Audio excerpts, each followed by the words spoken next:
Assalamualaikum warahmatullahi wabarakatuh. Saya Fitri Mutmainah dengan NIM 24016074. Di sini saya akan membuat materi pembelajaran mengenai unsur intrinsik dan ekstrinsik prosa fiksi. Sebelumnya, apakah kalian tahu apa itu unsur intrinsik dan ekstrinsik puisi? Baiklah, jika kalian belum tahu, maka saya akan memberitahu terlebih dahulu apa itu unsur intrinsik dan ekstrinsik puisi. Unsur intrinsik adalah unsur yang membangun sebuah karya sastra dari dalam, sementara unsur ekstrinsik adalah unsur yang membangun karya sastra dari luar. Lalu, apa itu prosa? Prosa adalah karangan bebas yang tidak terikat aturan atau kaidah yang terdapat dalam puisi. Prosa terbagi menjadi dua, yaitu prosa non-fiksi dan juga prosa fiksi. Prosa non-fiksi adalah prosa yang di dalamnya ada biografi atau autobiografi. Sedangkan prosa fiksi terbagi menjadi dua lagi, yaitu prosa fiksi lama, contohnya seperti dongeng, hikayat, dan juga fabel. Sedangkan prosa fiksi baru contohnya roman, cerpen, dan juga novel. Baiklah, kita akan membahas lebih dalam mengenai unsur intrinsik dan ekstrinsik prosa fiksi. Yang pertama, unsur intrinsik prosa fiksi. Apa saja yang ada di dalam unsur prosa fiksi itu? Yang pertama, ada tema. Tema adalah ide atau gagasan yang melatar belakangi cerita. Contohnya seperti cerita Malin Kundang yang menceritakan tentang seorang anak yang durhaka. Kedua adalah amanat. Amanat adalah pesan yang ingin disampaikan pengarang melalui karyanya. Yang ketiga, alur atau plot. Alur atau plot adalah urutan jalan cerita atau rangkaian peristiwa. Di dalam alur atau plot ini, di dalamnya terdapat tahapan-tahapan. Yang pertama, pengenalan atau orientasi. Yang kedua, munculnya permasalahan atau konflik. Yang ketiga, konflik yang memuncak. Yang keempat, konflik menurun atau anti klimaks.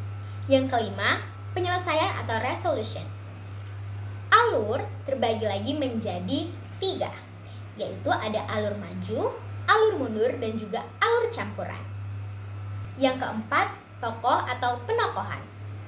Tokoh adalah orang yang terlibat dalam rangkaian cerita dalam prosa. Penokohan adalah penentuan watak atau karakter yang tergambar dalam ucapan, pikiran, pandangan, dan tingkah laku dalam cerita. Yang kelima ada latar atau setting. Latar mencangkup waktu, tempat, dan suasana yang membentuk konteks di mana cerita berlangsung. Latar dapat bersifat fisik seperti kota atau desa, dan juga bersifat temporal seperti masa lalu, masa kini, dan masa depan. Yang keenam, ada sudut pandang. Sudut pandang adalah perspektif dari mana cerita disampaikan kepada pembaca. Yang ketujuh, ada gaya bahasa. Gaya bahasa adalah cara khas yang digunakan pengarang dalam menyampaikan cerita, termasuk penggunaan diksi, metafora, personifikasi, hiperbola, dan perangkat bahasa lainnya. Baiklah, selanjutnya kita akan membahas mengenai unsur ekstrinsik yang ada di dalam prosa fiksi. Yang pertama yaitu latar belakang penulis, yaitu bagaimana kehidupan penulis mempengaruhi karya yang ia tulis.